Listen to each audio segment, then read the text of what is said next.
Folks, what is the future of console gaming?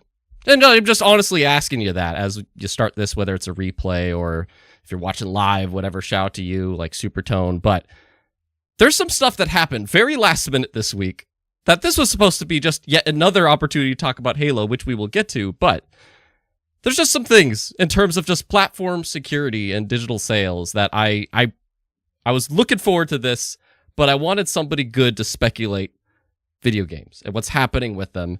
And I'm so happy to say that this week I have the one and only Sir ColtEastwood. And it's been a while since I've had him on the channel. I think it was the 2023 Xbox showcase that you bashed my need to see Banjo, but here you are, back again, and hello. Hello. Yeah, I did. I was, for many years, I've been Mr. Anti-Banjo and Mr. Anti-Conquer. And Conquer? And Conquer? Oh, yeah. Oh, anything that I didn't grow up on or love when I was younger, I don't care about. There's a whole long discussion about Banjo, and I needed Xbox to get some mature, big stuff out of the gate first, and they kind of have. So, and Colt is also the guy that's going to be soon playing the role of, Master Chief, and you had an audition on your show. So fun fact, we did a show on his channel on Monday that it was 2-hour show about Halo. So if we don't talk enough Halo in this show, go to his show and there's a link to his channel in the description. And yeah, we have a lot of other things I wanted to bring up. But yeah, in that show, I said Colt should be the voice of Master Chief if they reboot him. And if we get 50 viewers in this show, Colt, you're going to have to do the actual line, "I need a weapon." That's the deal. Okay. All right. Not this voice that you did on your show. Laughing. Yeah, like that. Yeah, I need a weapon. Yeah. Yeah. But yeah, how's it going, man? Are you still? I remember last time I had you on, I learned that you were a rock star, singing your voice away or something at one point. That was fun to learn. Has that been on the back burner or what? Yeah, I can't remember if it was 22, maybe it was 2022 or 23 was the last time the band that I was in, we did like a little show. So it's been a little while, and there's not enough time in the day to do everything I want to do, but I'm taking guitar lessons. I've been playing for 25 years, but I decided to actually take lessons because I play by ear and everything I do is just by listening and trying to mimic it. And then I sat down with a guitar teacher and he goes, "These notes do this and this." And I'm like, that's like math. Interesting. That's really interesting that you've been playing it for so long, but you still wanted to, get that. Sometimes it's cool to get that coach or expert to just bounce off of. That's buff dudes, whatever, get a personal trainer. Yeah. Yeah. Like I played rhythm guitar and a lead singer and stuff like that. And I wanted to be able to do what the other guitar players do. And so I just finally said, I think I need to take guitar lessons. And once the guy started writing out what all the notes do and how they work and how they intertwine, I've been in music my whole life, but everything I do is by ear.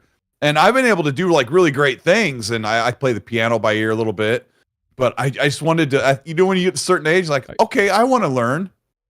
I'll learn about history this time. I'll actually learn this instead of just doing it. Yeah.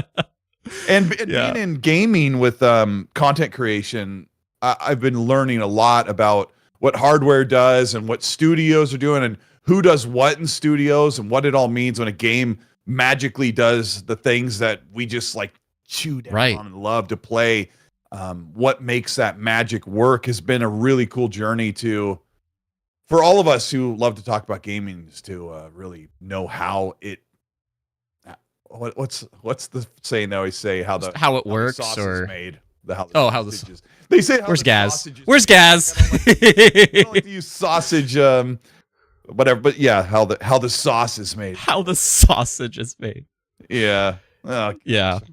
No, I relate to that. Shout out to Danny, Steffi, Carolina, Supertone. Guys, thank you very much for watching. And by the way, if you are watching live, I figured out a cool way that I always have the form for you guys to leave if you have a topic submission or a submission for the good game. But I realized there's the Q&A thing that instead of, feel free to use it to ask questions that will hit towards the end, but you can leave a game for Colt to guess. And Colt, I want to say, I'm excited because I had you on to speculate the Xbox Gaming Showcase. Again, I think that was 2023, but we were just kind of talking there. You actually haven't been on an episode of what I do here, which is Codename Goodgame. And the thing that's different about it is at the end, there's kind of a fun little trivia thing we do. Okay. And which it could be like guess the theme. It could be a game of over or under. But I thought the chat, leave a game that you would want to see Colt try to guess in 20 yes or no questions. Have you ever heard anybody play that before? No. But no. Oh, dude.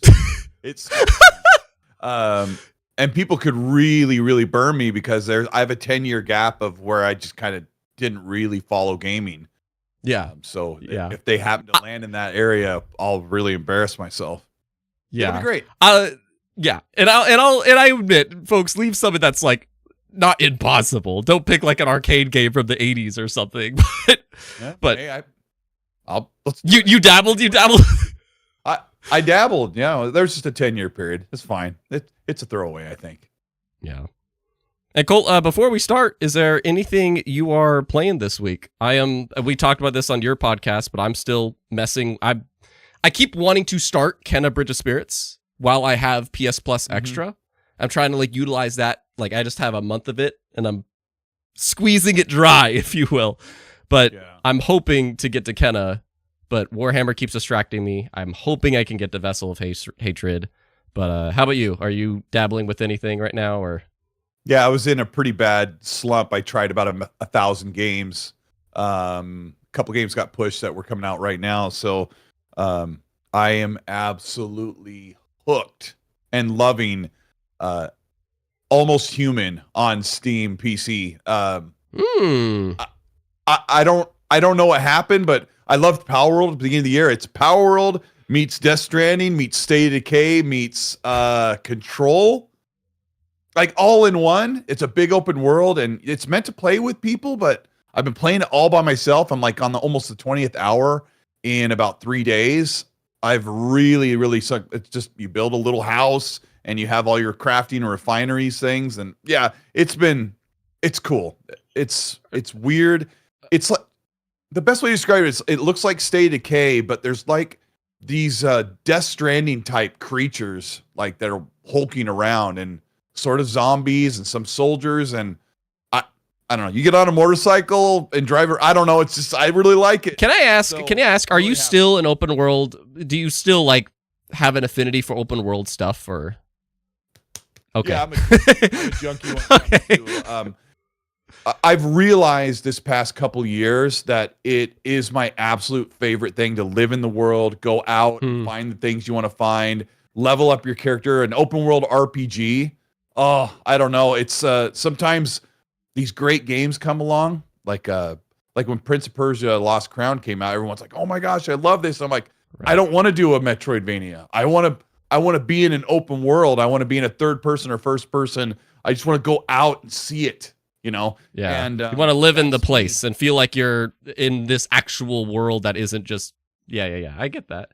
Yeah, I've gotten somewhat burnt out on the genre right now, just for now. But that's mostly because when I spend too much time in open worlds and zigzagging constantly and never progressing forward. Sure. But and you know, we're gonna talk about last year.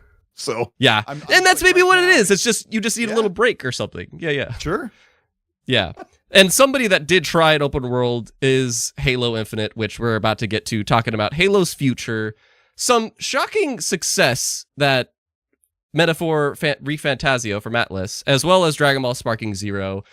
Mobile market for Xbox is finally hitting. There's a lot to get into, gang, but just a quick answer to Steffi's question. Just want to make sure you're only able to see the Q&A submissions. I believe so, Steffi. I tested that before the stream, so everybody confirmed that. You cannot see. Feel free to somebody just put in a test one. But yeah, I believe I am the only one that can see it. So yes, you do not need to worry about Colt getting that spoiled. Somebody let me know if I'm wrong, though, please. But we need an open world of Prince of Persia game. Oh, dude. Oh, dude, I don't know about that. But, and C2 saying, yeah, it doesn't pop up. Okay, yeah. So, in that vein, Colt, let's just dive into some stuff. So, Okay. Are you ready? I'm ready. You need to rub your hands or anything? I'll do this. There you go. All right, yeah. I was just thinking Karate Kid. I'm like, please say Karate Kid. Please say Karate Kid. I'm Cobra super Kai's old, awesome. so yeah, that's how it'll be. Yeah. All right. So anyway, so speaking of open worlds, Halo Infinite was the first open world for the Halo franchise. That was 343 trying something totally new. And did it work? Very subjective. Maybe it did for you, maybe it didn't for me. Who knows? But 343 has been on kind of a rocky path handling Halo the past dozen years or so. But this week, things shifted. And we now no longer have 343 Industries making Xbox's flagship franchise. We now have... Corey and I go, and let's track back. Flag. Or just add a very deep tone to it. I have but who will laugh at me anytime my voice cracks, and I'm like, stop. Well, it's because you got like the deepest voice ever, so that makes it all the better. Yeah. I need a weapon. What? Anyhow, yeah. So Halo Studios is now the new version of 343, if you will. It's called like Chapter 3 for the Halo franchise. We had Bungie for Chapter 1, 343 Industries for Chapter 2. We are now to a new chapter for Xbox's flagship franchise, Halo Studios. That is their name. It's almost like, I think, the Sega team or the Pokemon company. You know, I don't know. That's a debate in itself about the name. I don't remember if you and I talked about that on your show, to which we're going to have some brief thoughts here, but Colt and I dived into it for like 2 hours on his channel on Monday. And, but yeah. Almost 2 hours. Almost. We had to address the mag stuff first, you know, so. Yeah, never again. Yeah. Yeah. But so anyway, and the shift is basically, for those not initiated, is just the team is switching to Unreal. A lot of the leadership there is gone. The new guy in charge is just like, it's our new recipe of making Halo games. We have multiple teams working on multiple projects, which is my most exciting thing. And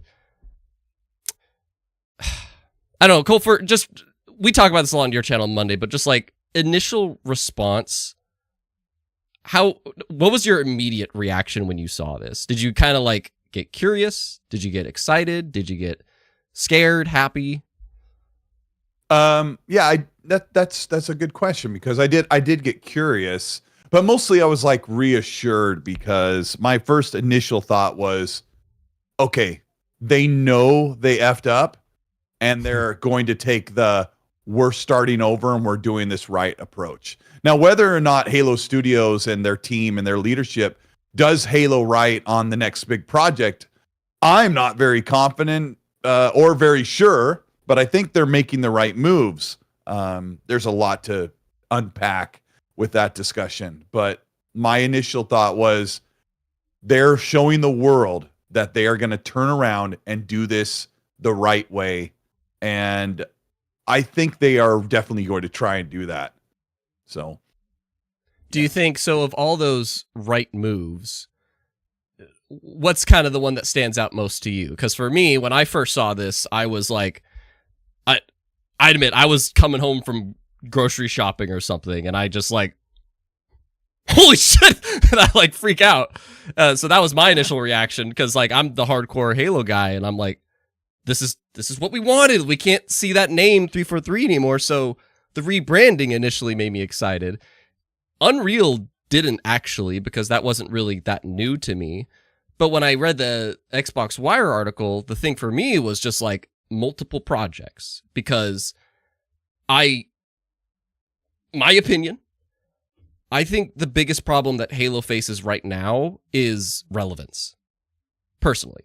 sure. I think Halo's relevance just does not feel like what it was. Behind their relevance, but yeah. Yeah, and sure, quality is absolutely that, but like, it's just, Call of Duty, typically, they release a game every other year or every year, and do the games review well? For the most part, I think, correct me if I'm wrong, they're like usually, 8 out of 10 maybe? I would think the average score of Call of Duty across the board, since it's come out, is probably just about 80 out of 100. That would be my guess. And Nintendo side, like Pokemon and Nintendo and Mario, they have some kind of game every year basically that reviews okay. There was a problem with the last Pokemon game, but it's like, I just think we went to this cadence of Halo having some major announcement every couple years, literally.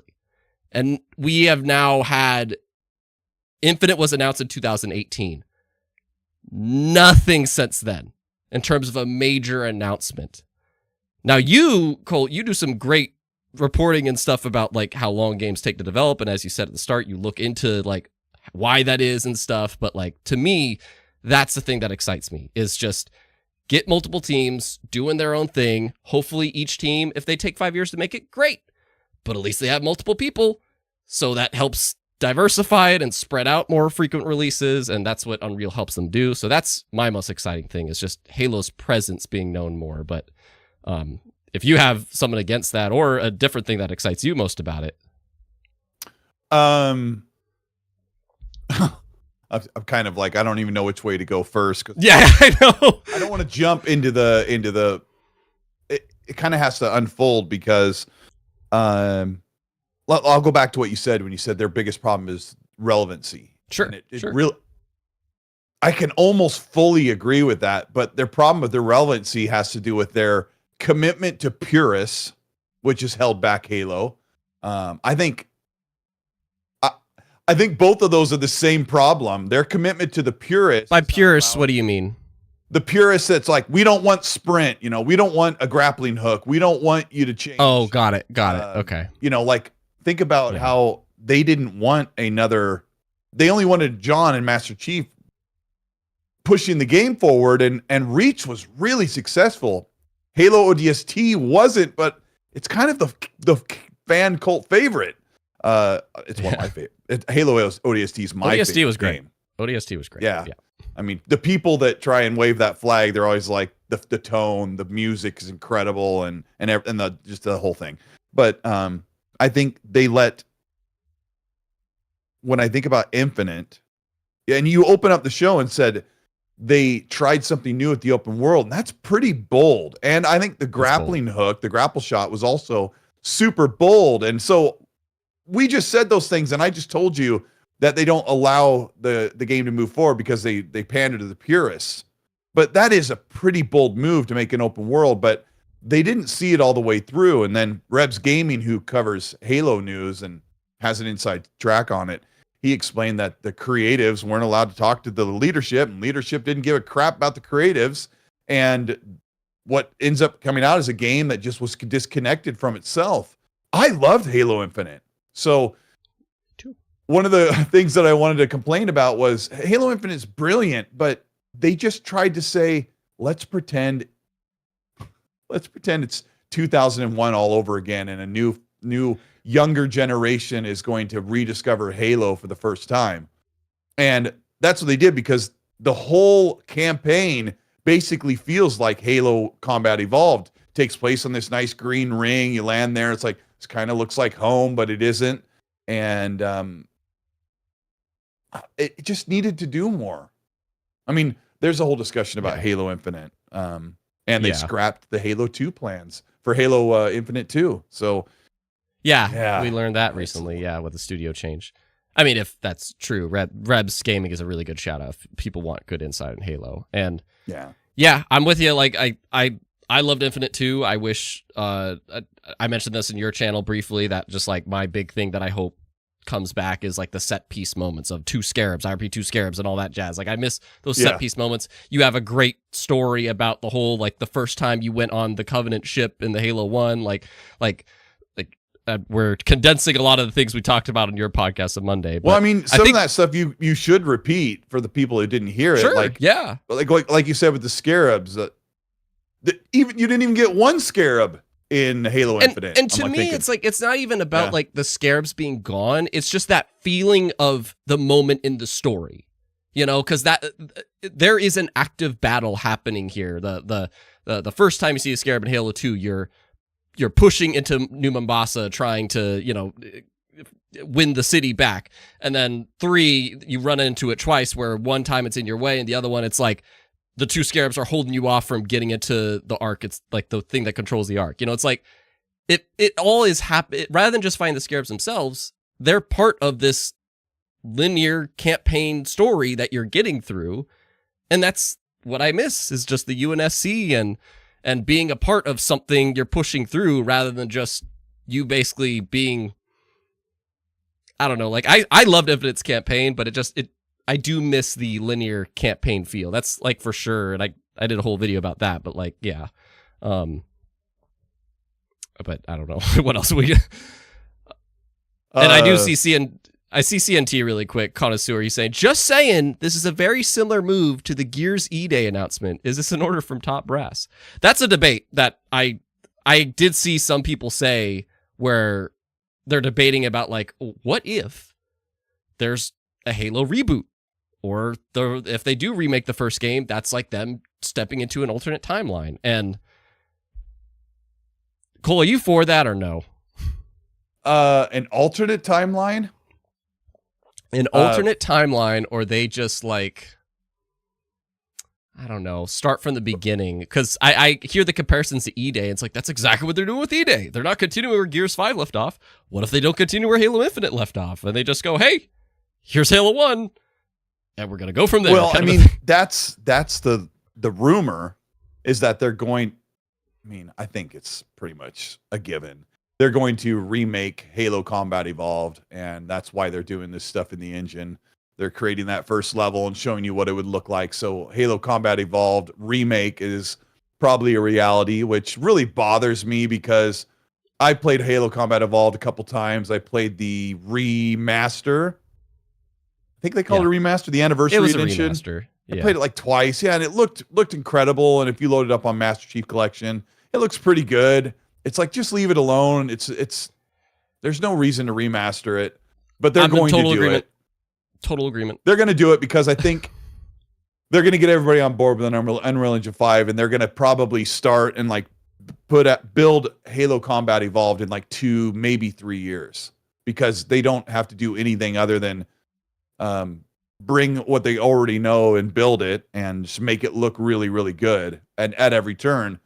And it'll be a cool thing, I guess, but it's like, I would rather that 3 years be put into what they know they're going to make next from the main chunk of the studio, and that is Halo 7. Yeah. And I kind of wish they would just make something and call it Halo 7. I'm totally with Halo 7. Which they're doing. I'm sure they are. Like, whatever the next big Halo game is, that's one of the multiple projects, I'm sure. But, I mean, I don't know. I'm very curious how that's going to go, but I hope it is, as you said, Halo 7. That's kind of another question I wanted to pose before we move on or anything, is like, I think the thing that maybe I don't remember if we got into this on your channel, where the future of Halo, essentially, where like, not just, Halo Studios, Unreal Engine, new leadership, all that jazz, but I mean, just like, as people that don't pay attention to that stuff and just get new games, like, are you hoping that to see more spin-offs, or like to genuinely continue where Infinite was going? Because that's something that I'm like, I don't want to see them just pull a Gears E-Day situation. Like, they said they're not abandoning Gears 5, but I'm like, come on. It's going to take so long to continue that. That's how I feel. Like, if the next major Halo game isn't continuing what Infinite did, dude, I don't know. I want to see it. I want to see more of Zeta Halo. I want to go around there, and I want to reunite with the Certain Affinity, or not Certain Affinity. I should know this. Well, it is the Infinity. It is the Infinity, but it's not Certain Affinity. But I want to reunite with that crew, and then push through this ring, discover things on it. Like, I don't want to leave Zeta Halo. I don't, and I hope that doesn't happen. But where are you at on that? I mean, I just wanted to see the rest of the ring and different biomes, and it was one of the big things that was missing from the game. Like, if you had played Halo 5 before Halo Infinite, you saw like 5 different biomes. There's like a jungle, and there was a snow level. It's been a long time since I played it, but yeah, like, I would like to see that. That one of the things that was missing is you feel like the Halo Infinite did some cool things, but I'd go inside like the Covenant areas, and sometimes that's when it was at its least best for me. It's when I wasn't outside, because inside it was just hallways and You're talking about Infinite or in Infinite, yeah. No, whenever I go into an interior, especially caves, I loved finding caves, dude. I don't know about you, but I loved finding caves because it was just different. What am I gonna find in here? Kind of a thing. Yeah. Right. And C2, yeah, I don't know if I want to dive into this discussion, which we're about to mention PlayStation in a moment, very briefly, but I like Halo 1, but I wouldn't buy it on PlayStation. Oh, that discussion. Okay. Yeah. It's coming. It's funny because it's coming up a lot, but that was like a report that was in June, I want to say.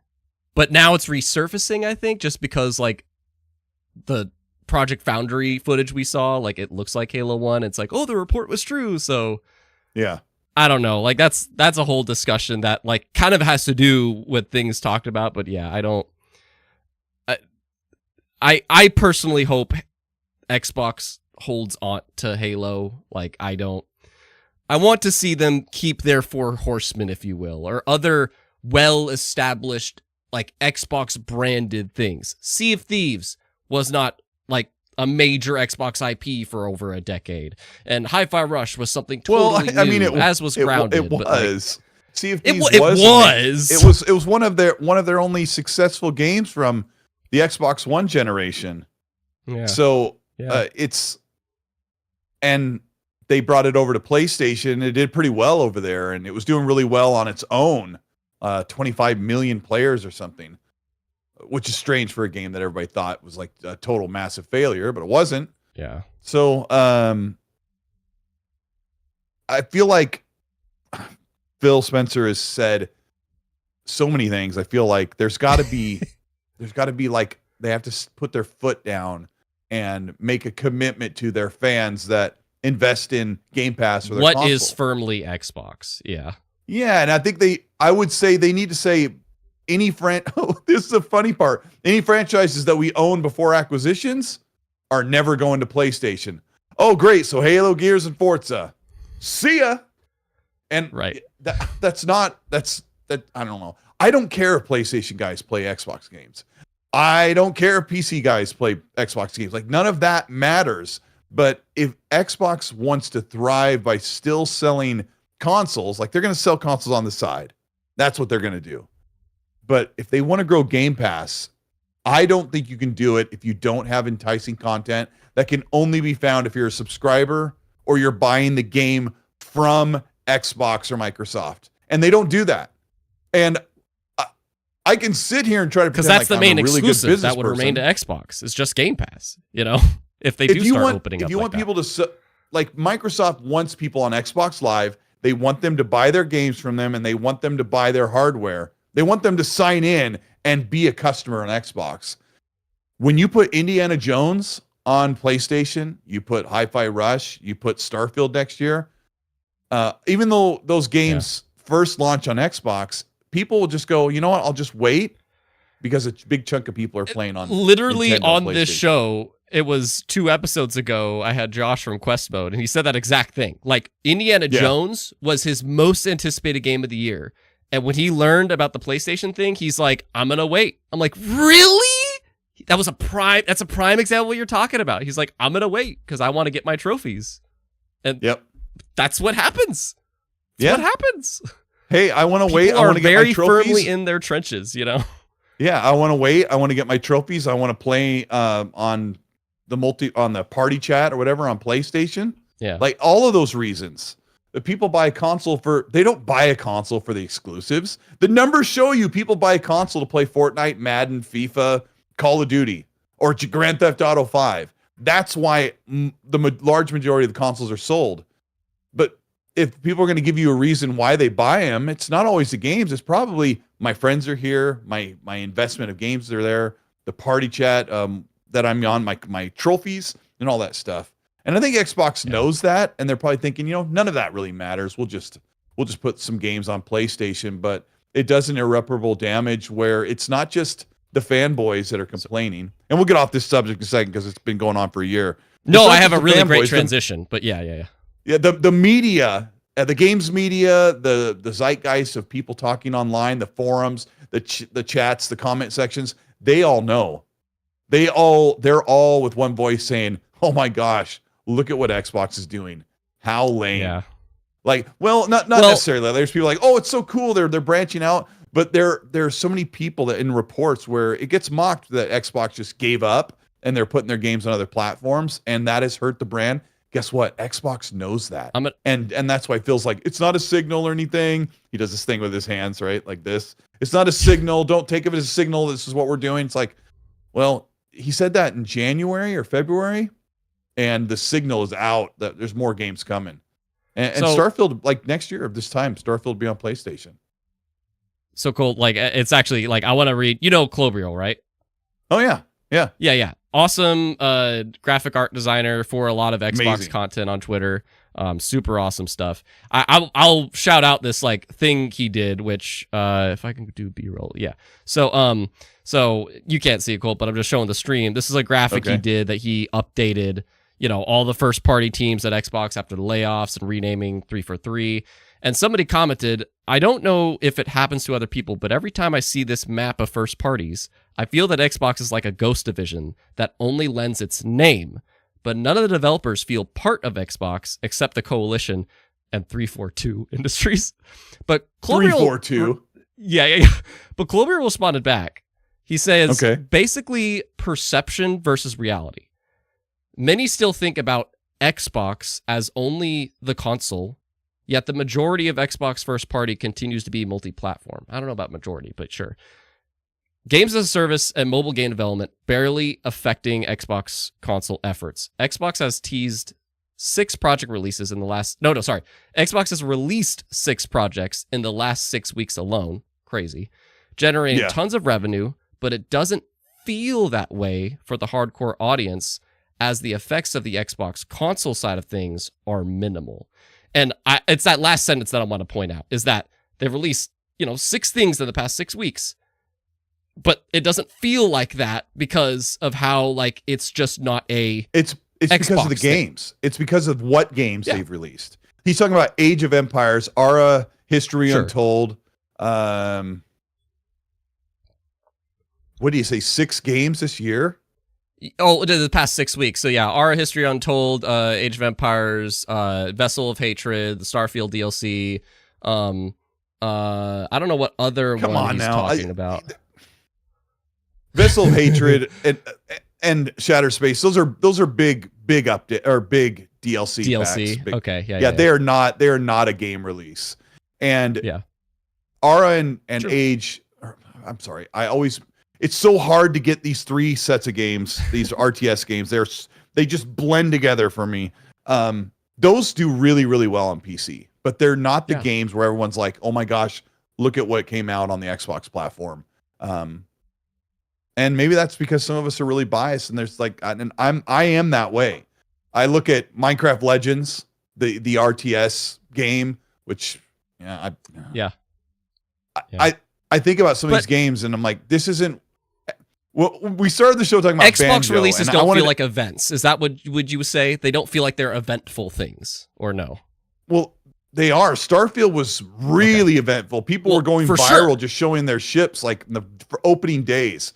That was an eventful moment. But Xbox's eventful moments have been either quietly talked about and retweeted by Aaron Greenberg, or massive disappointments like Redfall and even Forza Motorsport. Really, like, after a week, people are like, what the crap? Like, Turn 10 has made amazing games every year. Why does this feel so undercooked? They really need to get out of that. People wonder, well, I've changed a lot and I've learned a lot over the years. And I don't know. They just really need to fix some things, because games can be great.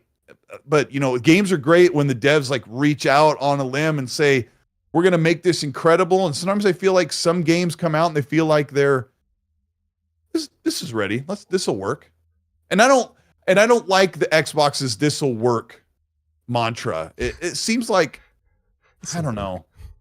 And I know I'm contradicting myself because they delayed Redfall, they delayed Starfield more than once, unofficially, and they really pushed Bethesda to make it right. But when it landed, I'm like, ooh, they needed some more time. It's 30 frames, and there's a couple things in the, that sort of stuff. So something feeling like it's absolutely done or whatever, and they yeah, I hear that. I don't know. I'm an advocate to. I definitely think the quality has been there. I just don't feel like they've.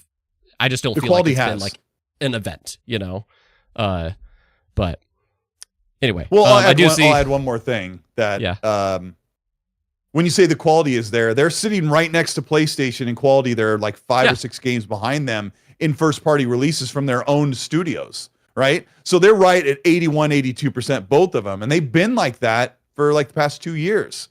But there's such a stark difference when you look at, I have this graphic where they're stacked, Xboxes are up here and PlayStation down here. When you look at Xbox's games up here, when you just take just go like this and go, oh yeah, like PlayStation games are so much bigger. Exactly. Like, see, that's what I'm saying. Bigger. That's all. Yeah. But how do you quantify that word? It's such a subjective term. And it's so funny because I see Mazer Tech in the chat. Thanks for being here, buddy. Yeah, I loved Forza Motorsport. I was really enjoying it, but then I take a step back and I'm like, oh, this is missing something. I'm sure I would say that if I played Gran Turismo 7. Oh, this is missing something that Forza does so much better. Sure. But yeah, and there's Mav in the chat. I think that's why like Hi-Fi Rush was so well received, because like that was a game that it wasn't big, but it felt like this is what they wanted to do. That's what it felt like. It felt like everything they wanted to do is in this game. They just wanted to make this fun adventure, and it didn't feel like it was necessarily missing anything. It was just exactly what it was. And maybe that's the feeling of just like games not being early access, feeling totally complete and so on. I would agree with that potentially. Shout out to Mav and Macer for joining. Thank you guys very much. I do want to mention this though, because like while we're just on the topic of Xbox, and again, there's so much to say about Halo. Plug into Colt's podcast from Monday. Like we talk about it for 2 hours, seriously. So we have tons more we say there. But I want to get Colt and the chat's opinion on this little nugget of shenanigans, because for the past like 3 years, I can't believe I'm saying that, 3 years, we have been dealing with like the Epic versus Google case. And I admit I don't know a lot, Colt. I don't know if you know tons or whatever, so feel free to fill in if you do or don't. But do you, really quick, first off? Do I? No, I don't know a whole bunch of, I know part of what it's about, and then some of what we're going to talk about, Apple has some of the the blame into as well. So I'm not super informed, but we will tackle it as we do. Yeah, so I'll just read a little bit of this that you should be able to see on screen. But basically, this court dealing of Epic versus Google and Apple, as Colt mentioned as well, I don't know exactly how to translate things, but it just seemed like, you were not allowed to list certain things in the marketplace, and people had to purchase it through the Google store or something like that. And basically, this judge deemed Google as a monopoly. Google gets to become monopoly over Xbox. What do you know? Well, yeah, one of the problems was that they forced the Google search bar on Android devices, like it's in there by default or something, and I don't know. Yeah. Just but uninstall it if you don't like it. So I'll just read this little bit here, but basically Microsoft's plan to update now that, Epic won, and now Google's having to open their stuff for the next 3 years. Microsoft is planning to update its Xbox mobile app on Android to allow US users to purchase then play Xbox games on their mobile devices next month. And so this follows the court hearing, but Google is now to stop requiring Google Play billing for apps in the Play Store on November 1st, which is funny because Sarah Bond literally tweeted, and she's like, hey, starting November 1st, the court ruling opens up Google's mobile store to the US and allow more choice and flexibility. And our mission is to allow more players to play on more devices. So we are thrilled to share that starting in November, players will be able to play and purchase Xbox games directly from the Xbox app on Android. But wait, there's more. So the immediately like following this news, I'm reading it from Tom Warren at The Verge. But yeah, headline: Xbox Cloud Gaming will let you stream your own games in November. And to sum up this article, basically, cloud was really supposed to be a thing as of, I think they wanted to launch this. They tested in 2020, but they wanted to launch this in 2022, where if you buy a game, you can stream it to just whatever, and you can play it through the cloud. It doesn't have to be on Xbox Game Pass. If you just bought the game, you could play it wherever. Cool concept. But they couldn't do it. They kind of backtracked it. They put the resources to other things, like getting Activision Blizzard. And and now we're finally to the point that this Google thing happens where, okay, let's start selling stuff through Android as well as in our app. And let's start testing in November with the Xbox All Access people. You get to try out our cloud streaming thing first. So, I don't know.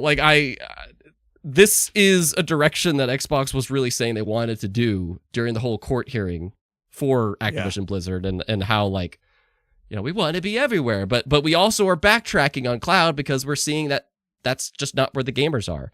But we do want to we did this transaction to be on mobile. And this is sort of that backtracked on cloud as well because they knew that the FTC and regulators really were scared of their position in the cloud, which is weird because they've kind of become a last place or a lower tiered place to play cloud gaming.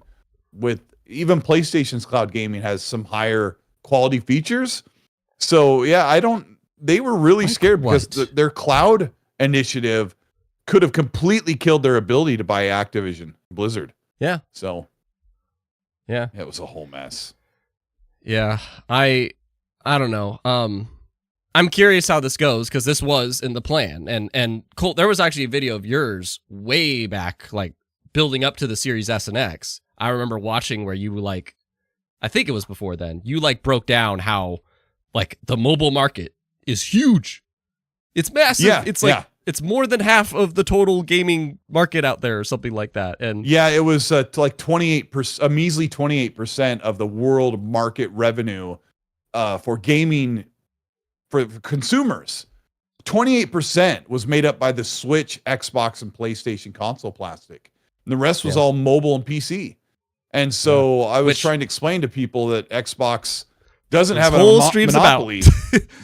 Their games are available on any device. That's what I used to say in videos, even though there were times when I was against the Activision merger, Blizzard, because I wanted them to get rid of it and just move forward and use that money to make more games in-house. Yeah. But their games were literally available on every device but a PlayStation, is what I used to say in videos and on the podcast, so people can understand. And I think that's something that Phil should have said in the freaking courts.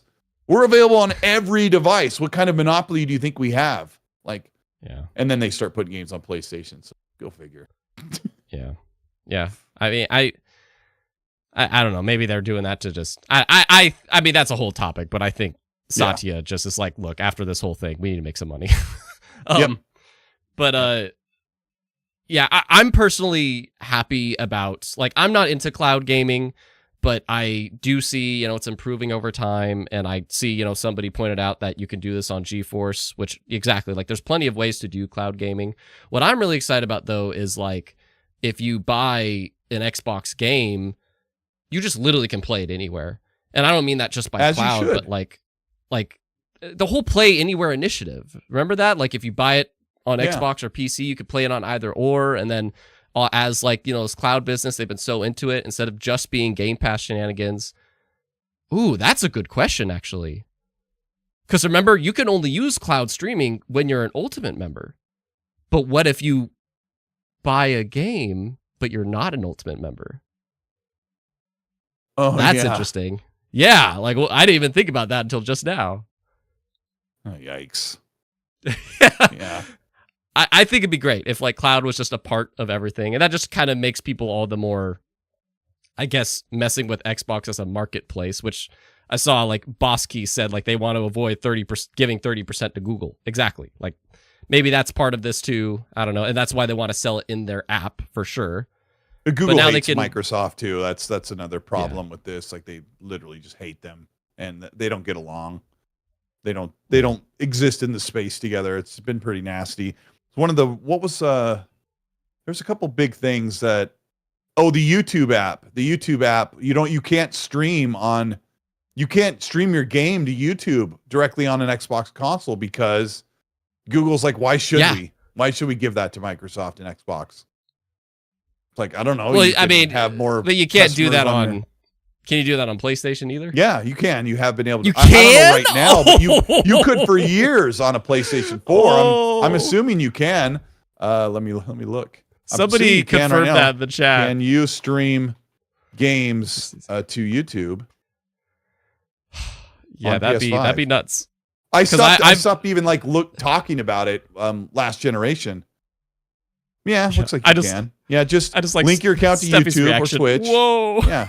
So you could stream games to Twitch and Mixer, and then Xbox completely blasted. Well, Mixer. You could do that, but you can't go to YouTube on Xbox. You can't go to YouTube because YouTube never gave them like the full capabilities because Microsoft, I guess. That's the last I heard, but that was a discussion we had like back in 2019 or something. Yeah. But anyway, like this is kind of like an avalanche of topics that kind of transition to like something I'm getting at, which is just traditional console systems kind of being in danger. And also like we're transitioning, a part of that is the digital era too, which very quick story that I wanted to mention. Like the rest of these are just like the snowball is rolling. And I hope the chat sees where I'm going with all these stories. So another one is basically Little Big Planet 3 has been out for a very long time, granted. The lowest rated one, I think, too. PlayStation's no longer selling it. Well, at the end of October, Little Big Planet 3 and all the DLC that it had is no longer going to be in the PlayStation Marketplace. And that really irks me a little bit. And we don't have to talk about it too much, but it's like, it's one of those things that, do you feel like it just kind of shows, like if you don't own a game physically, do you really have it secure? Or then maybe even if you do own it physically, does it have the code and so on? And you just... Yeah.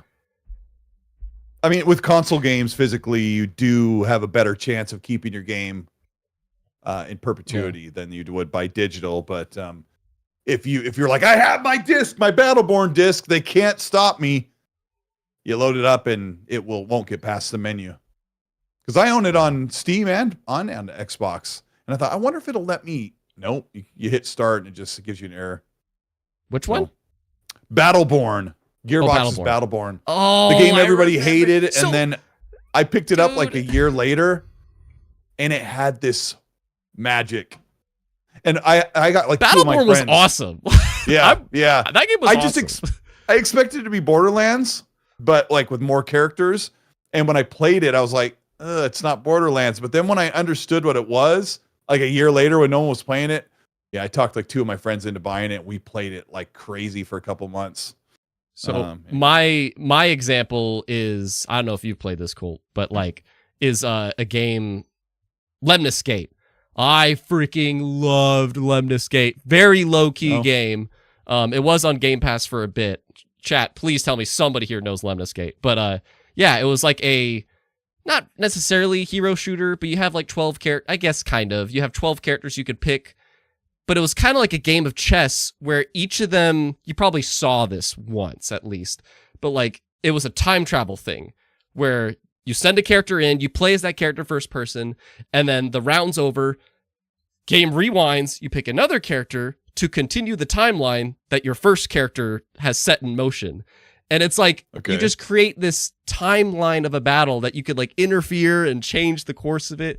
It was such a cool concept. I have a 5-minute video on it. Everybody go watch it, please. But doesn't matter. You know why? Because it's not in the marketplace anymore. And that's what I mean, man. Like, I wish I bought that before they removed it because even if there is no online, I love playing that when people come over. Let's play a game of chess, aka Lemnis game. And okay. but I can't anymore because I didn't buy it. It's a Got scary burned. thing. It's such a scary forever thing, man. physical. Yeah. And I know I have some people, if there's anybody from my community here, I love anime. Jump Force is a terrible game, but I got it for like a couple bucks. And Hiei, one of my all-time favorite anime characters, he was a DLC character. They shut Jump Force off the stores, couldn't get Hiei. I was pissed. That's what I mean. Just digital sales only. When they take it off, it's over. And Little Big Planet 3 is about to be the next victim of that. Otherwise, go on eBay and look for a physical copy. That's about your only way of getting it. Why that one? Because the first two didn't have an online function? That's a good question. If 3 was like the only one that had online, maybe that's why. But It was why kind would they of even do low-rated, that? if I remember And that's right. their first-party game, too. That's a first-party PlayStation game. So yeah, it is. Why? I don't know. That's weird. Yeah. It makes no sense. I can't think of any logistical reason as to why they would do that to such an old game. I don't know. C2 says 3 was the worst one. It was kind of buggy. But like so many years later, like Concord, they shut that down so fast because of what it was or something, or they just wanted to cut resources off before too many people bought it. But this is kind of a too late situation, no? Yeah. Yeah. Yeah. Yeah, there might be some licensed music in Little Big Planet 3. That would probably be the biggest culprit. Those license agreements usually last 5 to 10 years, and Little Big Planet's probably 10 years old right now. Yeah. If I was to guess. So we have, okay, my final piece of this puzzle. So we started with Xbox is diving into the mobile and cloud market. Little Big Planet 3 getting discontinued from the digital market. I want to point out how much Steam is becoming a juggernaut with these just 2 quickie stories. If you have anything to say on either of these, cool. I would love to hear it. But like these 2 quickie stories is 2 for my anime and JRPG peeps out there, 2 stories this week. 1 is Dragon Ball Sparking Zero is already the biggest Steam launch in the franchise's history, and it's not even technically out yet. It was early access, and it's the biggest Dragon Ball game ever on Steam. But not only that, for Steam, Sparking Zero, before launch,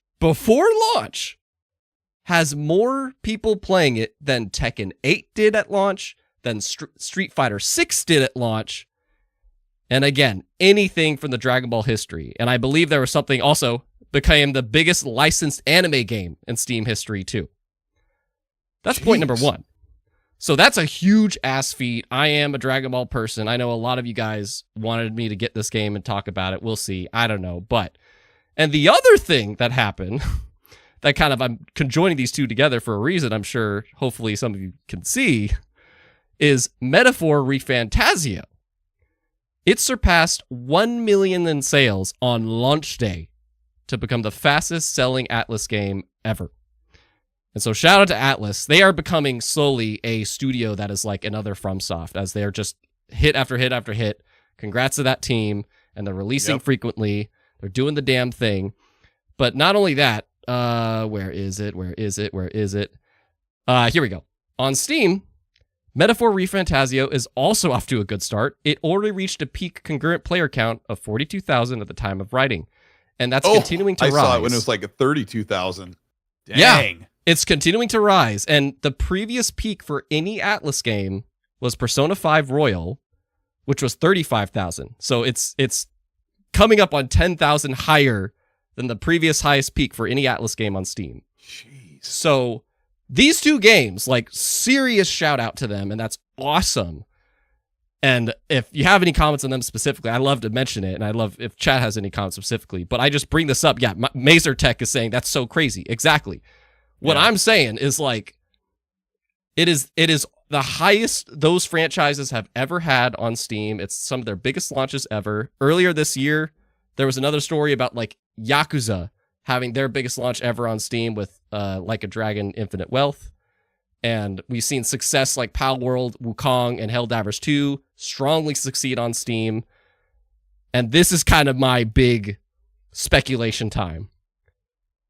Is Steam just going to become the next big thing?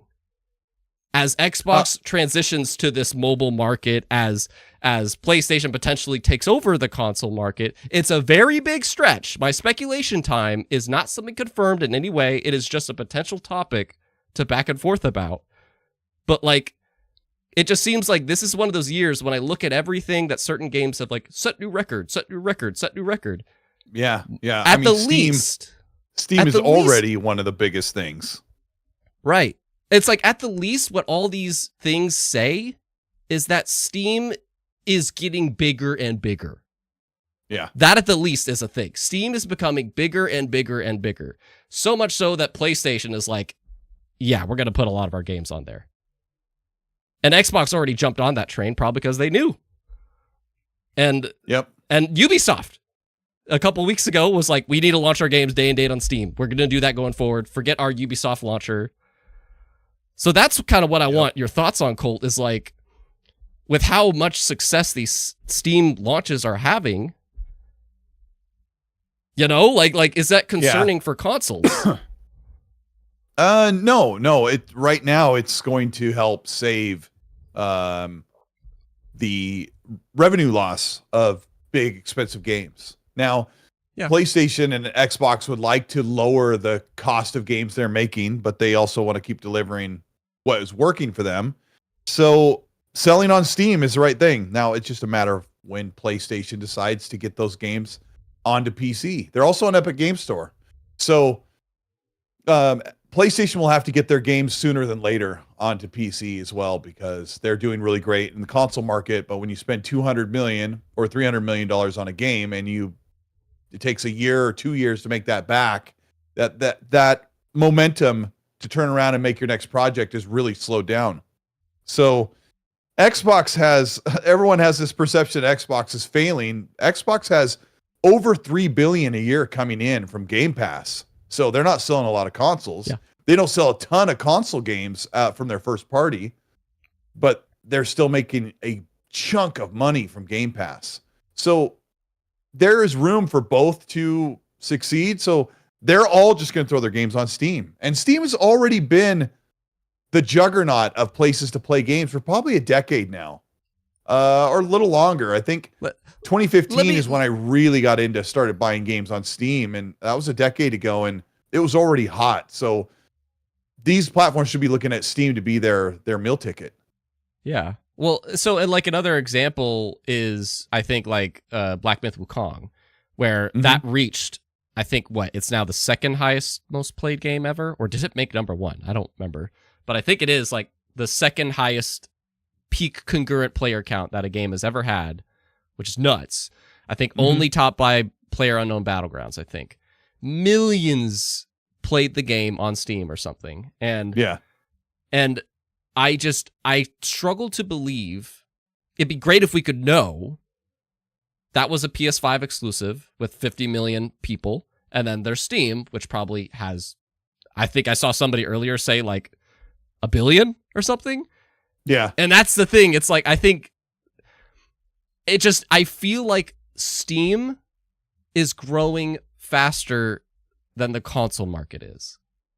That's my bold claim. I don't know, but it feels like, especially when you see the PS5 Pro becoming $700, and then maybe that sets a new bar for Xbox. Like, what happens? I think there's more concurrent users every day on Steam than there are on the consoles combined. 34 million peak online right now for Steam. So maybe Steam's already bigger than both consoles.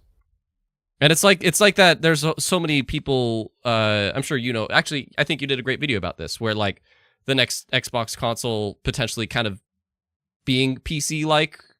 Yep. Where like Epic Games or Steam maybe is in the UI or something. Yeah, if they do that, that'd be nuts.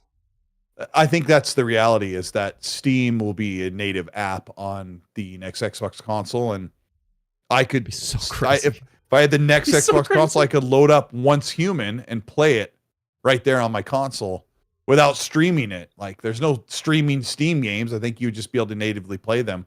I'm really pushing for Xbox to just do away with the Xbox version of games. Just say, hey, if you're a developer and you want to make a game on the Xbox, you can either give us the PC version or you can give us the Xbox version with the achievements and all that stuff like that.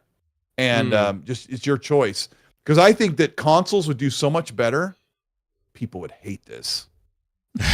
They need to grow up. I think consoles would be so much better if you load up the game and it's like video settings.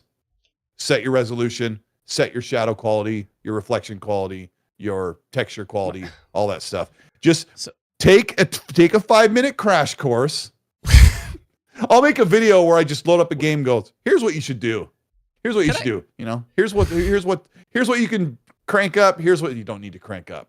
So like Bosky, there's like Bosky in the chat saying a PC like Xbox will be a crappy console. So like that's, and who knows, you know, I'm sure many would disagree with that, but I'll say as a very console boy, I'm curious about you, Colt, actually.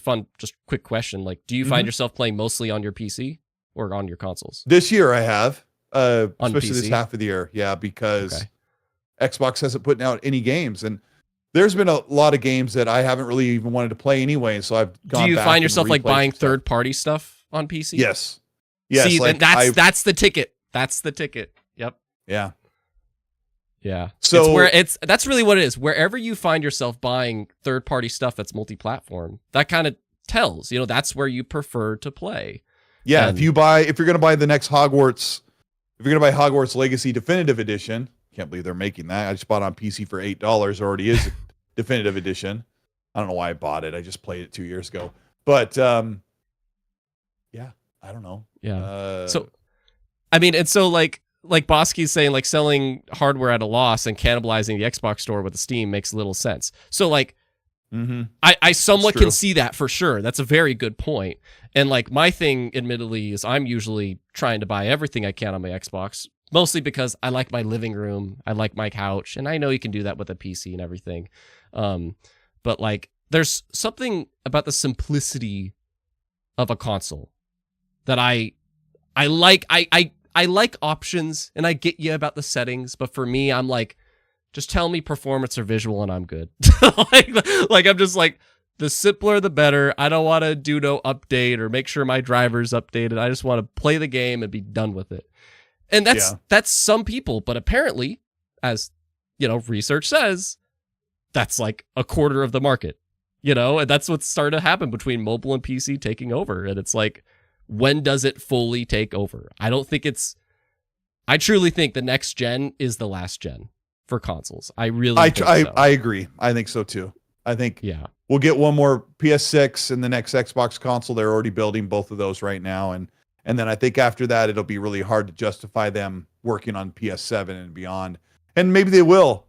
I would go with our prediction and say PS7 and an Xbox Farver Bean. That's what they'll call it. They'll have some stupid name like they always do.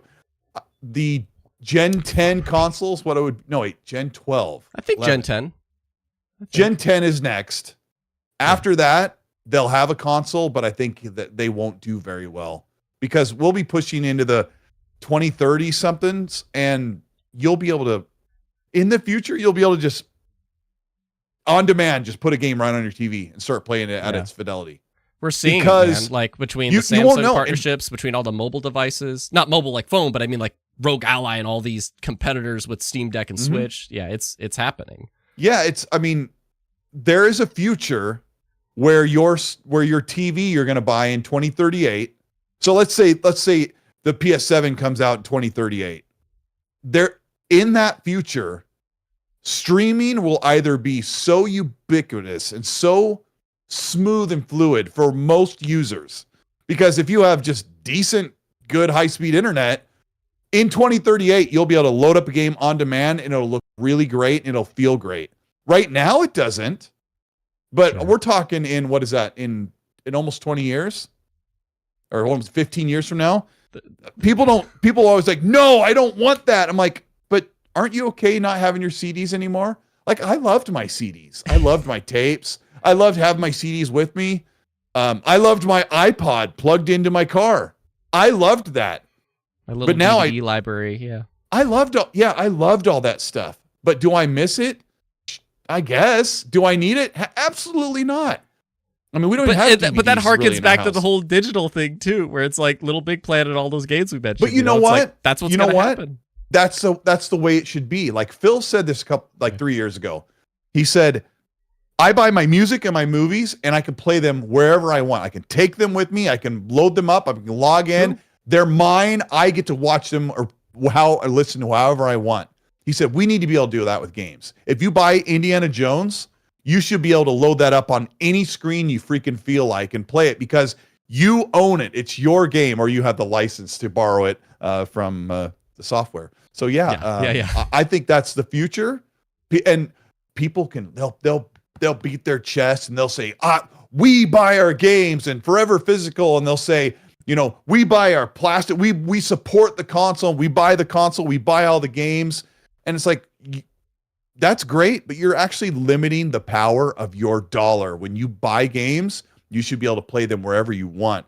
And if the future was now, and I have the 65-inch OLED, if it had, I meant to say when I was talking about the TV, there will be processors and power in those TVs in the future in 15 years that will run games natively. Or the streaming will be so fast, what I meant to say a few minutes ago. Yeah. But that will happen, and we could sit here and go, nah, probably not. It's like, come on. Yeah. If you've been around tech, just wait. Just wait a little bit. I should be able to load up a game wherever I want. Grab a controller. I should be able to hold this button, and it'll automatically sync, and then I could just load up and play my games however you want.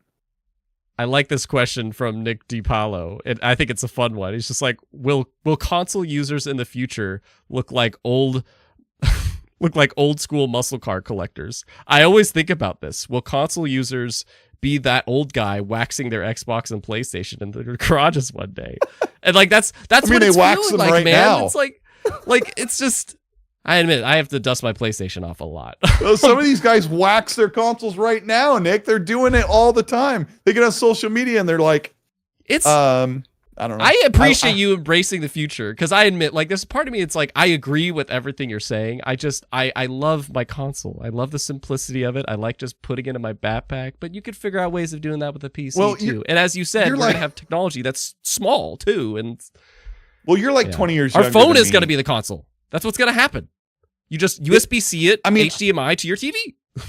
Your phone can play Resident Evil 8, right? If you have like a new iPhone or whatever. I was just going to say that. Yep. But my problem is I don't want to play on this size screen. I want to play on something bigger. Same. Yeah. Like it just even the ROG Ally. This it's back here. You can't. It's just right off screen. My ROG Ally is like an inch bigger screen, but it's still like to have that big AAA experience. You just need a little bit bigger screen. But I'm quite a bit older than you. And take back to my high school days in like 94, 95. Okay. I'm in my car. I have I had the Case Logic. And if anybody is like a Gen X guy like me, the Case Logic was like a rubber hard case, and you open it up in an accordion. It had plastic unfolding things that you snapped your CDs into. If somebody sat next to me in my car and said, Colt, one day you're not even going to want those CDs because everything will be on demand. But I'd be like, no, I like these. I like being able to, but then you fast forward a few years later, I bought a CD burner, and I would burn. Yeah. I had an MP3 player in my car in like 2000. It was so cool. I could burn a CD with 200 songs on it, 200 MP3s. I could put that in and I could just play songs and never had to move the disc. So I am old, but I love to see things move forward where you can just have more for less. Yeah. Chad, I want to hear what you think about this if you're live. And like, for instance, I see Sean saying, I'm ready to move forward, to be honest, ready for a unified experience across platforms and environments.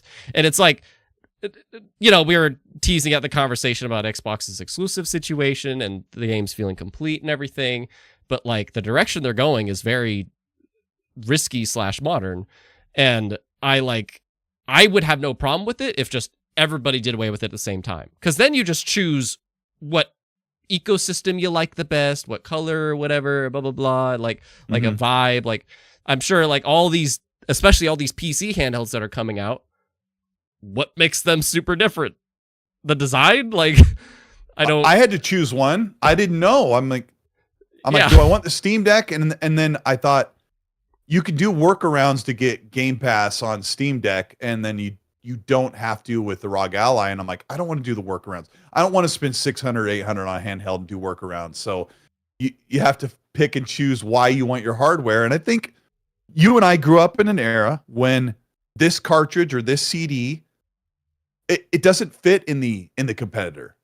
And if you put the wrong CD in the competitor's console, it'll go and it won't work. Looking at you, and we've Nintendo. grown up our whole life like that, where this game, I have this game. You look at the cartridge, you're like, oh, it's a Super NES or that's an N64 cartridge, and you know what it's for.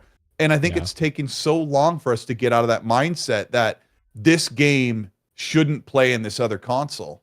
And I had to come to grips with it. I remember at the end of 2023, Forza Motorsport was out in Starfield, and I was having a conversation with Randall Thor 19. Shout out to Randall Thor 19.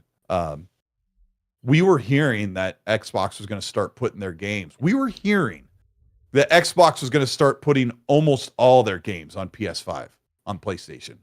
Yeah. And I remember talking to him, and he's like, what would you do if they did that, Colt? And I said, well, because everybody knows me as the Xbox guy, but I'm like, I'm not going to stamp my feet if they make that announcement. It's done. So I said, I don't know, but I can sell you on why they should put their games on PlayStation. And he was like, what? As a businessman, you can't argue with it. As a business, sure, of course not. Yeah. As a fan, then that's like a bit more charter territory. But like, so let's say Xbox makes $4 billion a year on Game Pass, which they kind of said that in the courts. Let's say that goes down to $3. There, yeah. Let's say they make $4 billion a year on Game Pass, plus the other stuff that they make on games. They make additional money. But let's say Xbox goes, okay, we're running the numbers. We'll still make $3 billion. We'll make a little less, and we can sell a bunch of games on the PlayStation console. Right. So we'll make this much money. And the people that do the accounting go, that's what you should do. And I met the guy at Xbox and Microsoft. I met the guy at Microsoft who's like, that's what we're going to do. We're going to put all of our games. He said in multiple interviews with the press, speaking over Phil's head, saying, we're going to put our games multi-platform. We're going to put our games on more devices. And Phil's like, don't take it as a signal. And then he goes, we're putting our games on multiple devices. So there's definitely an infighting, and it's super interesting. Yeah. Good guy, really nice guy. And he knew of me too, which was scary. That's always such a pleasant surprise. Yeah. Yeah. Awesome. I'm like, aren't you the guy that said you were gonna? Nice to meet you. there's cool. Abdel right there in the chat. Yeah. Yeah. I won't forget. Tim Stewart grabbed Colt's hand. He was taller than Colt. I don't know. Actually, we're right about the same size. He might be a little shorter. I'm not very tall. I'm only 5'9". But really I was gonna cool say guy. you're above 6. Yeah. Okay. Yeah. Well, I met you before. Yeah. You're right. Yeah. Yeah. Keebs and I got to hang out at PAX last year. I didn't even see you this 2023? year. We were both there at the same time. 2023. Yeah. I was gonna hit you up, and then I was kind of a man on the mission this year. we were everywhere. Yeah, I was, but I like the natural passings of somebody. Like I did come across a YouTuber I knew, and we just like pointed at each other like, that's so cool. What's up? That's such a cool moment. Yeah. But I do. So I want to read some things from the chat and just some more shouts before Colt attempts his good game, and to see what you guys think of this. Just kind of whole debate. And Steffi, I feel like which by the way, I haven't done it yet, but just a quick shout out to very high tier patrons. I really appreciate you guys. Steffi, Capone, just basically sponsors the channel. There's Fox, Gissel, Mads. I just appreciate you guys so much. Thank you very much for your support. And everybody watching, I hope you're having a good time today. And let us know if you're having a good time. And yeah, but Steffi says, I feel like the more I have to stretch my dollar year after year, people need to be smart in how they invest in their entertainment. Yeah, and that goes hand in hand with somebody also who said this. I saw you said this. Here, Sean T. I want to be able to buy a game once, no matter where I play. So this is an exact problem I have, because it's like, I still haven't played Helldivers 2. I was into that before all the hubbub about it. Ever since I saw that game, I'm like, that game looks cool. I want to play it, but I'm not a PC guy. And like, I think that's the most likely place I'll play, because if I play it on PlayStation, I need to pay for PS Plus to play it.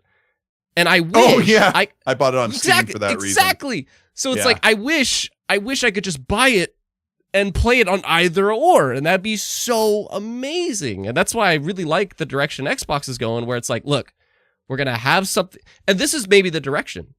We're going to have something on console, we're going to have something for PC, and we're going to have something for mobile.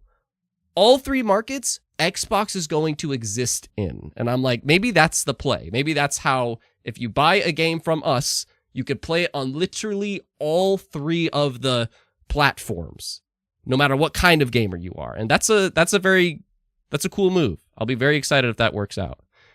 I mean, like with Ubisoft, that's what I wish they did. Like, I bought Valhalla for $70, or I bought the $100 version, right? I'm like, I should be able to load that up on PC. You know, and they have cross saves, which is super cool. Most people don't do that, but I don't know. It's tough. Shanti, I bought Helldivers on PlayStation and played it once. Exactly, man. Like, I want to be able to play it on both.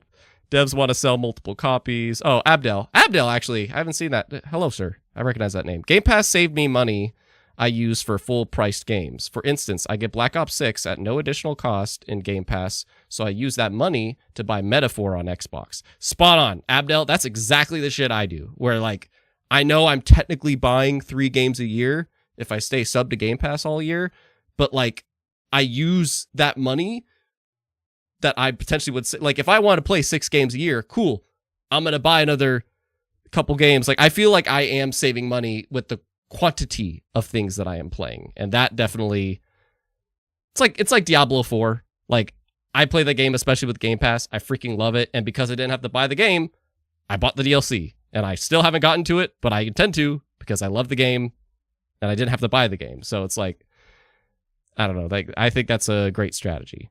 And one more, CNT connoisseur. I've had my PC as my living room media center for 7 years. I play on the couch with a controller.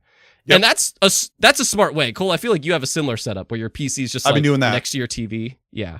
Yeah. I've got it sitting on a IKEA has this cool caster cart that's like the size of the bottom of your tower, and it's got 4 caster wheels on it. And I sit it there, so it wouldn't fit in my entertainment center. My PC case is gigantic, so it could be on there, and it's not on the carpet, and that's great. That's what I do. I was hanging back today with the controller playing Once Human. Yeah. And do you see, and one of the biggest reasons I like get a little bit worried about PC gaming stuff is that, like, and you obviously don't have a similar feeling because you do it, but like especially when I spend so much time content creating, and I do freelance video too, I spend so much time here. I don't want to spend more time here. That's the primary reason. Don't do that. Don't do that. Like, do you game in the other room? Exactly. Okay. Yeah. Well, so I've got this room where I do everything, right? And I have this big desk, and I put the furniture movers on it, like the little disc on the bottom. And when I'm working, and I'm like, sometimes I'll sit here and I can play right here. But I don't think of it as I work here, I don't want to play here. So if I want to move the desk, I'll push it over against the wall. I'll move it over 90 degrees, and it's out of the way. And I'll throw the chair over in the other corner, and I'll sit on the couch. Sometimes I'll sit on the chair instead of the couch. It's great. It's good for you. Yeah. Gaming, I'm trying to get into it. I'm lowering my method. This is not the smart method, to be human for a moment. Is I told a lot of the people I do freelance for, I'm like, hey, I'm cutting a lot of editing out of my life. Shout out to patrons. I love you guys. I'm cutting a lot of editing out of my life, so I don't have as much work anymore, but I also don't have to be here as much anymore to try to fall in love with the desk again, kind of a thing. So it's just where I create. It's just where I play games instead of doing. We talked about that off the air, by the way. Keeves and I were talking about sometimes we can really sit down and just edit and produce like for hours. And we were talking about ways to be more efficient and kind of have stuff pre-made and let some things go. Like not every little statement has to have an edit on it, but you learn over the years. And your content's so top tier. Okay, folks, I want to look at what y'all submitted for potential questions for potential games for Colt to guess over 20 questions. And I'm going to look at these right now, and I'm going to pick the one, Colt, and we'll see. Did they all submit up to 20 questions collectively? No. So, Colt, so let me explain this for you. So, okay. If you've never played 20 questions before, and this is to the chat too, especially if there's any new, like if anybody from Colt's audience, if you've never heard of what 20 questions is, it is basically a game that you play, that you have 20 yes or no questions to figure out what the thing is. Oh, okay. And okay. That thing. This is a game edition. So you can't ask what genre is it. You can't ask, how do you fight things in this game? It has to be, is this a fantasy game? That's it has to be it has to be yes or no question. Okay. Yeah. Exactly. So when I look at what people sent, if I don't play bias, there's some good ones. You guys sent some good ones. I see Michael and Michael Pierre, Tony, Steffi, C2, Andrew, Supertone, Creature. You guys sent a lot. Thank you very much. See, this is so much more better than the form. I love this. Great. There's a good one here. Because I don't know I'm gonna pick. I'm not gonna say whose I'm picking. Oh, okay, fine, I'll say it. So the rest of the chat you could kind of guess. But Colt, maybe don't look at the chat for this because maybe they'll spoil it for you. I'll leave it here. I'm gonna mute. I'm gonna close the chat. Okay. But Steffi, I'm gonna pick yours. I like to have fun with games. I don't like to cheat. Yeah, Steffi, I like yours because I think this will be interesting to see if Colt can get this. And I think it's also one that isn't too niche, so he might figure out. But Colt, I would like to welcome you to try to guess in 20 questions, what is the game that Steffi submitted? And she has a neat little story behind it too that I will share afterwards. And you have the answers, so I have the answer. You'll know if the yes or no is the right direction. Yes. Okay. So chat room. I'm gonna go to Discord here. All right. To Discord. All right. Yeah. There we go. Yeah. Jot down notes. Yeah. Yeah. So you see that I can't. I'm not Googling anything. Okay. Do I just get started? Yep. Go for it. Oops. So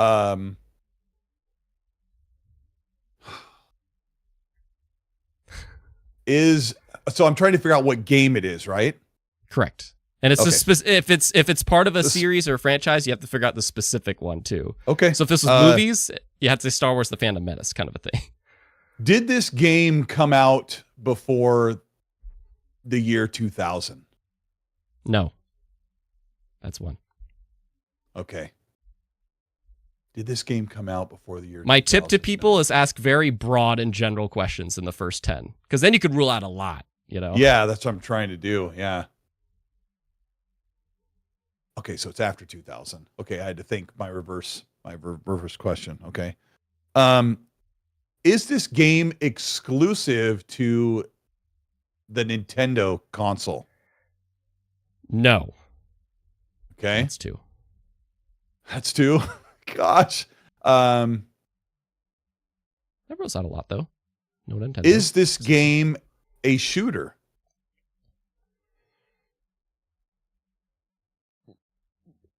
Yes. Yeah, I would say yes. Okay. Steffi confirmed for me, but I would say yes. Okay. Okay, I'm gonna say soft yes, and you'll understand later. I know. Soft yes. When I say is this a shooter, your character can shoot something, or by that projectiles. definition, yes. Yep. I know what I'm not trying to be smart. I'm asking that I know what that could mean. Yeah. And that's still not helping me.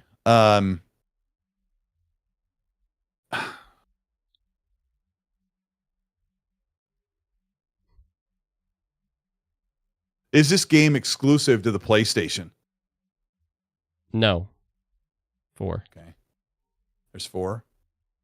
Is this game exclusive to Xbox? Or hold on, let me rephrase it. Okay. Yep. Is this an Xbox game that is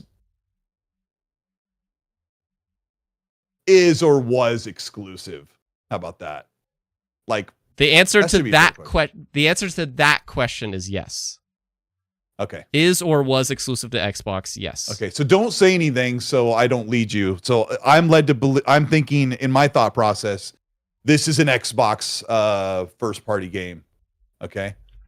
Okay. Or Xbox had something to do with it. That's what I'm thinking.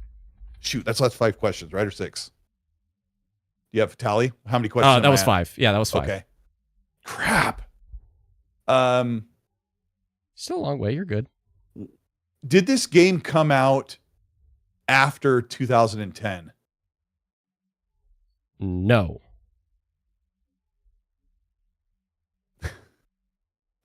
Which you asked first if it was before 2000, and I said no to that. So that gives you kind of a time frame.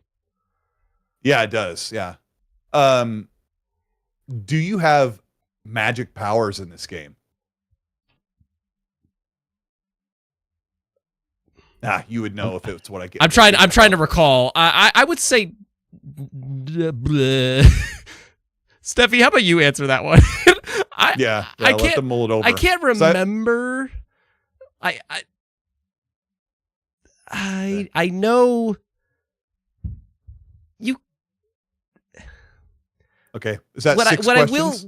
What I will say is that you have maybe some abilities, unnatural abilities. I'll say that.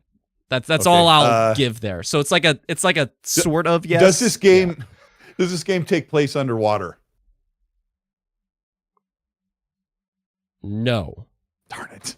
If it does, there's just like a part of it, but it's not. Yeah. You're not supposed to say anything but yes or no. I know. Okay. Is this game a third-person game? Yes. Shoot. That's 9. That's 9?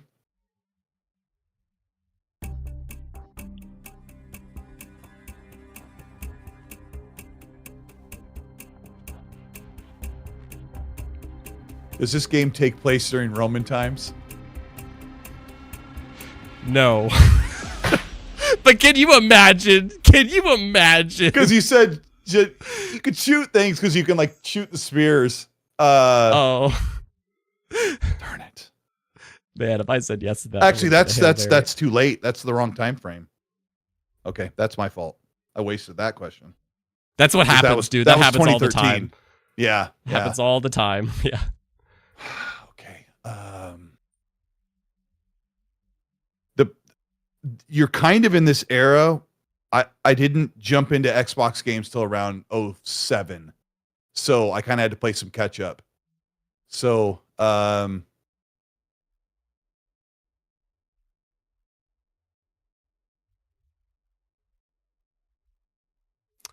Question third person. Does this game have stealth elements in it?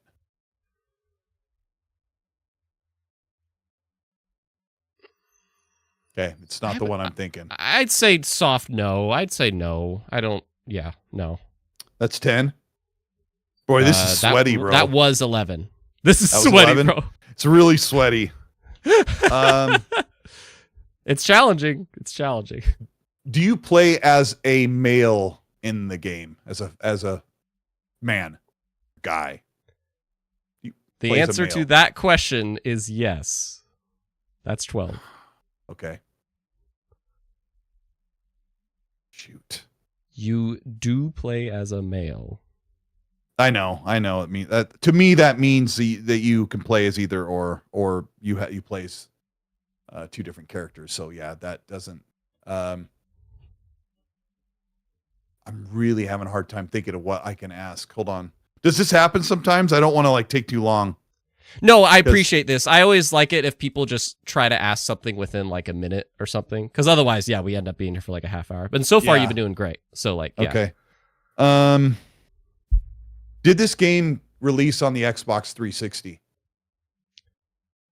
Yes. Launch is what I should have said. Sorry. That's what I meant. But I'm going to stick with that first question. Yeah. I'll take it as it is. This game, when it launched, it was on the 360. Yes. Okay. That's a little bit better for me. Shoot. Trying to think of what Xbox had.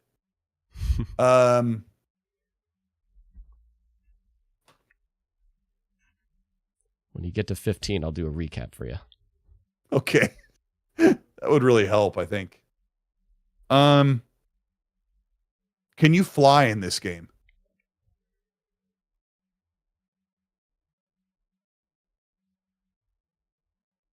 This is more so me just trying to remember things. Yeah, I figured. I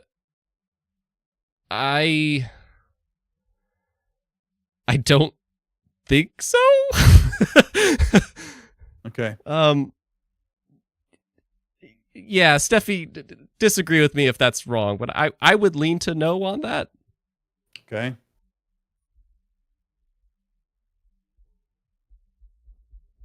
Is this studio that made this game still around? Sorry, say again? Is this studio that made the game, are they still around? Yes. That was 15. Okay. Is this studio still belong to Xbox? No.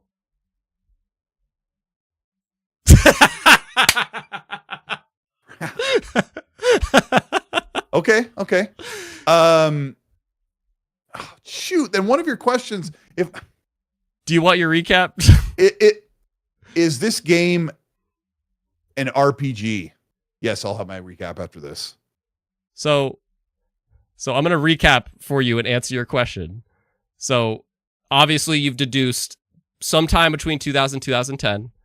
Mm-hmm. It released for the 360. It was an exclusive to Xbox at the time, so 360 exclusive. There's sort of magic powers from the main character, which you do play as a male, and it is third person. And I'm going to answer your question, is this an RPG? Yes. I mean, it's not obviously the one I'm thinking because you wouldn't have said sort of magic.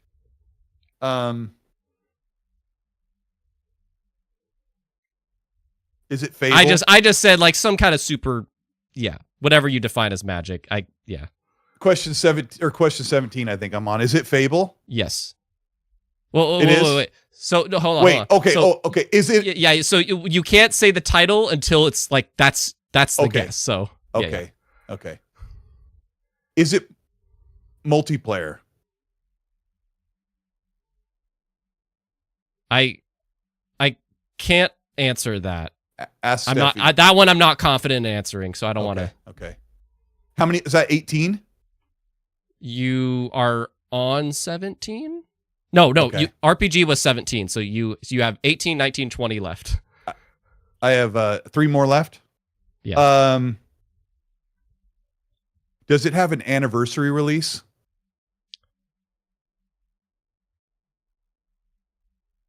Stand by. I believe I have the answer to this question, but I just want to be sure because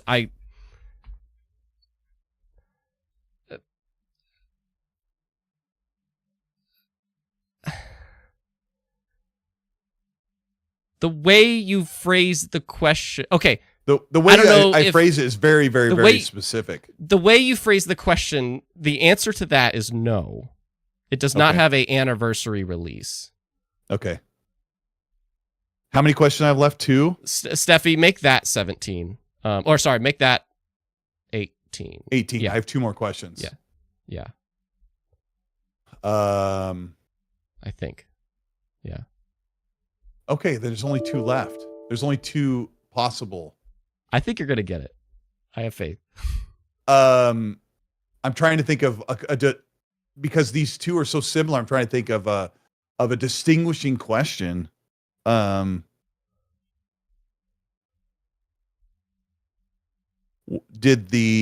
don't know. I don't know about the first one, but does this game have the music box theme song at the beginning written by oh my gosh, don't let me say the name. Not Tim Burton's, what's his name? Gosh darn it. I don't like him. I don't like the composer. He does all the Tim Burton stuff. I can't stand his music. But that's a great theme. Does it have that theme? The music box when you load up the game, there's a music box theme from, oh my gosh, I'm blanking on his name. And he does the Simpsons theme. Whatever, that guy. I am very confident I can't answer that question. Well, I'm even trying to look this up, and it's like, yeah. Why can't I remember the name of it? I don't. Right yeah, there. Steffi, don't count that one. Yeah, I don't want to use the question on that because I don't think I can answer that one. Well, what the frick is Ashley doing here? Hi, Ash. Sorry. Okay. My sister's in the stream, guys. Oh, hi. She's never been at any of my things before. I thought you were a mom. Well, she needs to be here more often. Yeah, she does. I agree. Yeah. All right, you got 2 questions left. What do you think? I feel like you're gonna get it, dude. I mean, the other one, I'm pretty sure I'm allowed to speak out loud. I'm pretty sure Fable 1, totally. the Fable game launched on the Xbox original. Maybe it didn't. No, it didn't. Fable 2 launched in 2008. I think it's Fable 2, but we're going to make me ask another question. And I can't think of a distinguishing thing because I've only played 2 and 3 and I played a little bit of 1. What's the dance? Is it Fable 2? It's so frustrating to be in the receiving end. I know. You want the person to get it, but it's like you can't help them yet.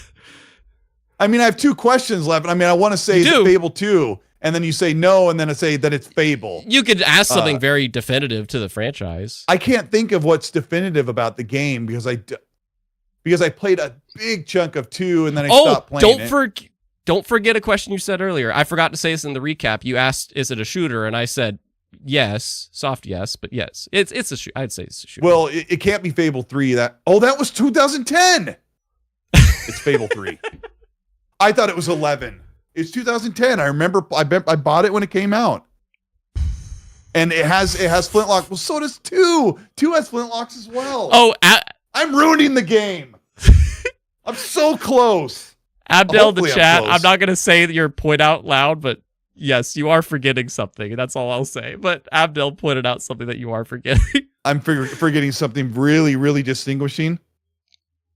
I just played Fable 3 last year. Played it all. Another part of the recap I forgot to mention is that the studio is still around. No, you said they aren't. No, the studio is still around. Did I? Oh, I'll are they? scroll back in the chat, but if the question was, is the studio still around? Yes, and then you asked something after that I said no to. Oh, I thought you said no because Lionhead is defunct. Like they're not really around. Here, let me look back. I think I messed up the whole game. Now it's like a totally different. What was the? Oh, I thought. Oh, yeah. So here we go. So the question's asked. Question 15: is the studio still around? Yes. Question 16: does the studio belong to Xbox? And I said no to that. I said no to that. Okay. Yeah. So the studio is still around, but it is not owned by Xbox. Mazer Tech, this is great. He says it can't be the Fable Connect game. No way. I'm just laughing. I'm not laughing at your thinking. I'm just like, this is so intense. I mean, that's 20. I've already asked 20. I can't. I think at this point. No, you got 19 and 20. You're there. I couldn't answer that music. Was this Fable game on the Kinect? That's my question. How about, was this game on the Kinect? You want to say that? Yeah, that's my question. Yeah. No, this was not a Kinect game. So now I have one left. Yeah. Is it Fable 3? What happened? It is not Fable 3. All right. All right. I'm going Let back me to chat. let me list this out for you. And one of you in the chat got it. So it was I'm afraid to look at the chat. They're going to be so. It's not even Fable. Yeah, no. Abdel says like Colt can't let go of Fable. But you said No, it was so- Fable. No, I never said it was Fable. I said, "Is it Fable?" And you said, "What was your answer?" No, you asked, "Is it a Fable game?" And I responded with, "You can't ask the name of the game until your guess is there." Well, Do you want to try one more question? So I thought you were taking me as I can't. Like I'm totally stuck on Fable because I thought you were saying it's the Fable franchise, but you can't ask which one it is. I'm like, well, my we question. should have had the note sheet in front of you because it's like 3 questions that got mixed up. Now I mean, I'll okay, never know. okay. How about this? So now that you know, I didn't say yes to Fable. Like I was just a question that like I just wanted you to know. Like when you guess the name of the game, that's it. That's what I was saying there. So I didn't confirm it was Fable.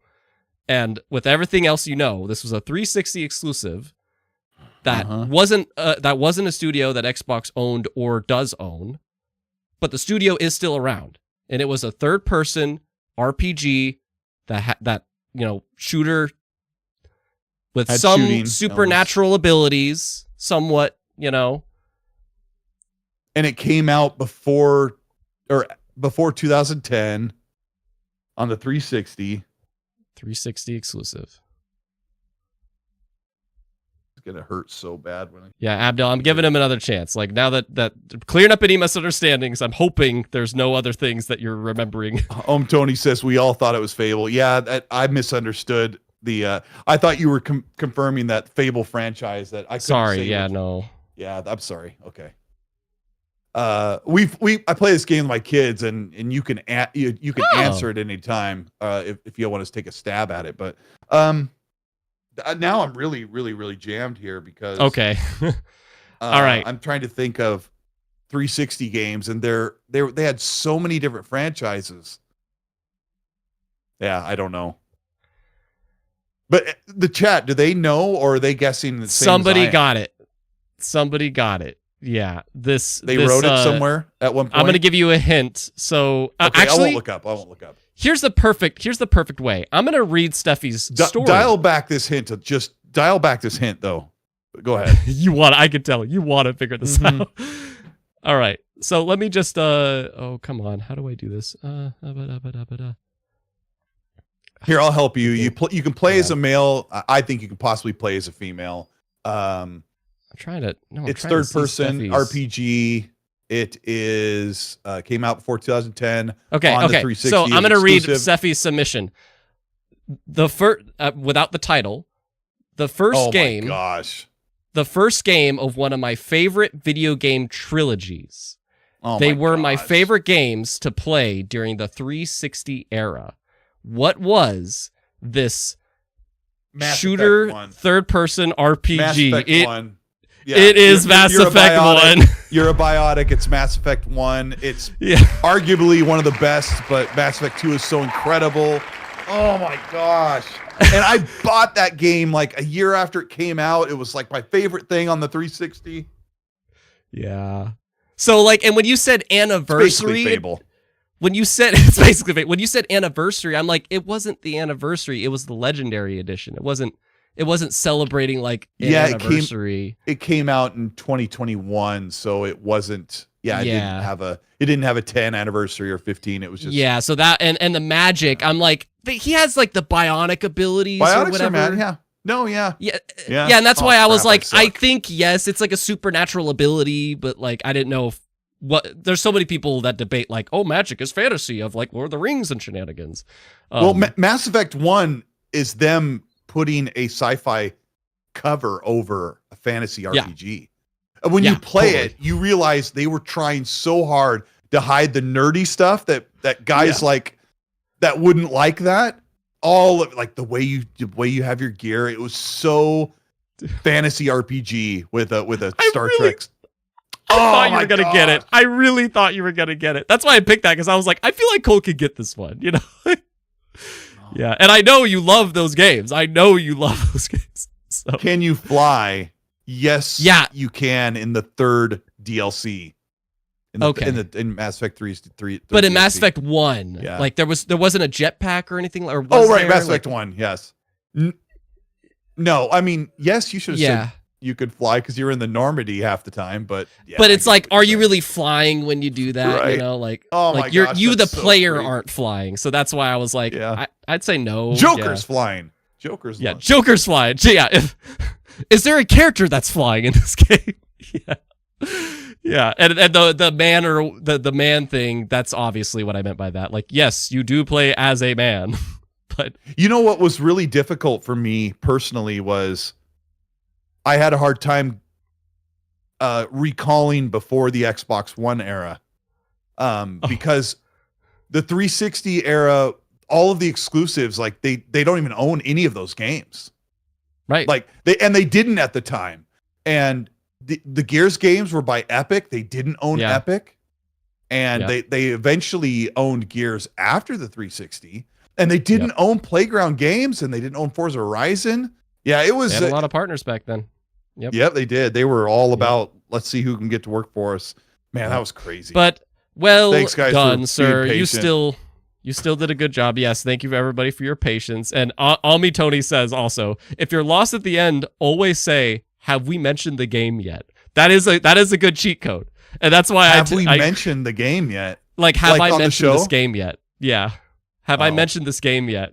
So that's a good hack, but that encourages talking out loud too. But anyway.